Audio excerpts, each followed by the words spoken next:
नमस्कार. हेमलता किचनमध्ये खूप खूप मनापासून स्वागत आहे. आज आपण पारंपरिक आणि कोकणी पद्धतीने दडपे पोहे कसे बनवायचे ते पाहूया. पटकन होणारी रेसिपी आहे, करायला खूप साधी आणि सोपी रेसिपी आहे. तर रेसिपीला सुरुवात करूया. इथे मी 2 कप एवढे जाडे पोहे घेतलेले आहेत, जे आपण कांदे पोह्यासाठी नेहमी पोहे वापरतो तेच पोहे घेतलेले आहे. जास्त जाड किंवा जास्त पातळ पोहे घ्यायचे नाही. जर पातळ पोहे घेतले तर त्याचा लदगा होऊ शकतो, म्हणून इथे शक्यतोवर कांदे पोह्यासाठी जे पोहे वापरतो आपण तेच घ्यायचे आहेत. 2 कप एवढे पोहे घेतलेले होते, त्यासाठी अर्धा कप एवढा मी ताक घेतलेला आहे.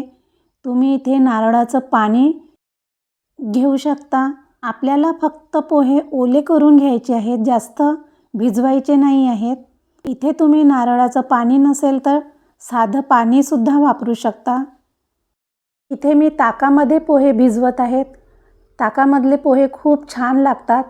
पोहे भिजवताना हातानेच मिक्स करून घ्यायचं आहे, म्हणजे खूप छान पद्धतीने मिक्स होतात. आता 10 मिनटासाठी पोहे बाजूला झाकून ठेवून देऊया. इथे मी मीडियम आकाराचा बारीक बारीक कांदा कापून घेतलेला आहे. कांद्याच्या फोडी असे हाताने पूर्ण मोकळे करून घ्यायचे आहेत. इथे मी भरपूर अशी कोथिंबीर घेतलेली आहे आणि चमचाभर साखर घेतलेली आहे. चवीनुसार मीठ घ्यायचं. एक लिंबू घेतलेला आहे. लिंबू असा हाताने पिळून घ्यायचं. लिंबू असा आधीच पिळून घेतल्यामुळे ह्या सर्व मिश्रणामध्ये छान याचा रस मुरतो आणि मग पोहे खायला खूप छान लागतात. तर यावरती पडलेल्या बिया हाताने असे काढून घ्यायचं.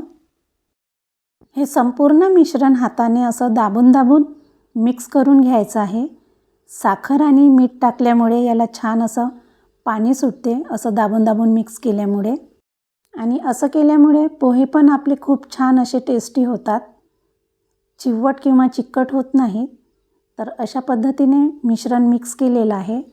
आता गॅसवरती पॅन ठेवलेला आहे आणि सर्वात आधी मूठभर एवढे शेंगदाणे भाजून घ्यायचे आहेत. अगदी कुरकुरीत असे भाजून घ्यायचे आहेत. साल तडकाला लागले की काढून घ्यायचं. असे कुरकुरीत भाजल्यामुळे शेंगदाणे खूप छान लागतात पोह्यामध्ये खायला. आता तेलामध्ये 2 सांडगी मिरची तळून घेणार आहे. सांडगी मिरची तळायला जास्त वेळ लागत नाही, पटकन तळून होते. ते पण काढून घेऊया. आता 1 चमचाभर मोहरी घ्यायची आहे. मोहरी तडतडली की जिरं घ्यायचं आहे.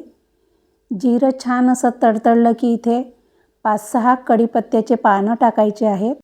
पाव चमचा एवढा हिंग टाकून घ्यायचा आहे आणि 2-3 हिरव्या मिरच्या अशा बारीक कट करून घेतलेल्या आहेत. हिरवी मिरची पोह्यामध्ये तळून टाकल्यामुळे मिरचीचा कच्चेपणा कमी होतो आणि पोहे खाताना मिरची अशी दाताखाली आली की कमीत तिखट लागते. गॅस बंद करून घ्यायचा. मिश्रण थंड करून घ्यायचं आहे. मिश्रण थंड झाल्यावरतीच आपल्याला पोह्यामध्ये टाकून घ्यायचं आहे. आता पोहे भिजवून पण 10 मिनटं झालेले आहेत.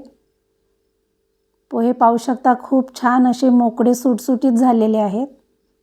1 वाटी खोवून घेतलेलं ओलं खोबरं घालून घ्यायचं आहे. तळून घेतलेले शेंगदाणे टाकून घेऊया. थोडेसे 10-12 शेंगदाणे बाजूला काढून ठेवायचे.